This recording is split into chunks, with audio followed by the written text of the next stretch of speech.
I was watching Chef last night, the movie. That scene where he's at his house with the hostess. I can't remember the actress's name. Anyway, they're hanging out or whatever. I'm assuming they're about to canoodle. Anyway, he makes her this dish, this pasta dish with a bunch of garlic, parsley, some lemon. I can't say the name in the correct accent. Pasta. I don't know. It's golio or something. I don't know. I can't. Like I said, I can't pronounce it.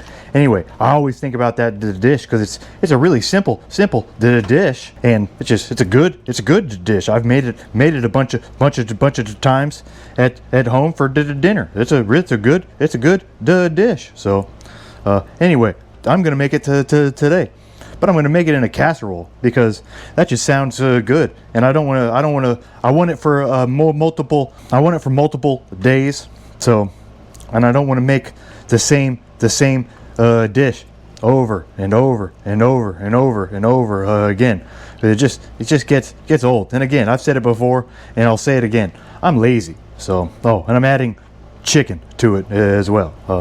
Instead of telling you how to tear apart a rotisserie chicken, just get a rotisserie chicken and tear it apart. There's 1,000 different ways to do it. Just tear it apart, whatever way makes you feel good. All right, once you have your chicken all shredded up, just kind of set it off to the side. And again, when you're shredding this, you don't want big chunks necessarily, but you really don't want them finely shredded either. You just want normal size shreds. Nothing too crazy. So no big deal. Oh, and you're gonna need a pot of water on the stove to cook some pasta too.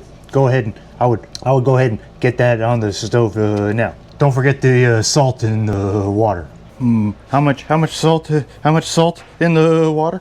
Like in the restaurant, the spec used to be for boiling water. You want it as salty as the ocean for pasta water. So there you go. I think it was two or three tablespoons or whatever for every gallon. But just friggin' eyeball it. You got to measure it. You're just salting pasta friggin' water. There's no science or anything but behind salting friggin' water. Don't overthink it. This recipe does not traditionally get onions, but tradition is overrated. You know what I mean? So, and listen, this recipe traditionally also isn't a casserole, but I'm making it a casserole. So, that pretty much shows you what I think about tradition. That's pretty much it. Yeah, it's an onion. I'm using two Vidalia onions. The package says Vidalia onions. I live in Florida, so whether they are true, legitimate Vidalia onions or not, I don't know. Does it matter if they're Vidalia onions or not? I don't know. They were on sale, so I bought them because they were on sale. You know what I mean? So I know. Jeff, you're lazy. You could just buy diced onions.